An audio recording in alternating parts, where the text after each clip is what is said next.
J'ai vu des animaux, j'ai vu des tigres, j'ai vu des bus en pleine forêt. Frédéric Neveu, j'ai 51 ans, sportif accompli désormais, on va dire. Le trail, c'est de la course à pied, mais en nature. Il y a deux éléments fondamentaux. Évidemment, la connexion avec notre environnement. Et le deuxième, c'est qu'il n'y a pas forcément la notion de timing. Et on est moins connecté à la montre qu'on peut l'être sur la course à pied en route. On considère un ultra-trail au-delà de 80 km. Celui qu'on a couru faisait un petit peu plus de 200 km.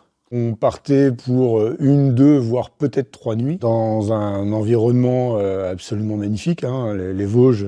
Se découvrir aussi dans cette fatigue, dans la traversée de la nuit, la croisée de chevreuils de nuit, le brame du cerf pendant qu'on court, l'arrivée sur certains sommets comme le sommet du Drumont dans des conditions un petit peu dantesques. Ça, c'est des moments qui sont un petit peu forts. Et puis des moments de solitude paisible, d'être dans un endroit où on se retrouve un petit peu seul avec soi-même, et ça, c'est aussi quelque chose de riche et de fort. J'ai effectivement dormi 30 minutes. Le cerveau est finalement l'organe qui est le moins entraîné à ce type d'effort. Tout ce qui est musculaire est évidemment entraîné, mais le cerveau, par contre, il n'a pas cette habitude pendant tout l'effort de maintenir le corps en fonctionnement, de maintenir l'équilibre, de maintenir la digestion. C'est le premier organe qui lâche finalement. Et quand il lâche, il crée des hallucinations. C'est-à-dire qu'il n'est plus en capacité de comprendre son environnement et il adapte son environnement pour imaginer des choses. Alors moi j'ai vu des animaux, j'ai vu des tigres,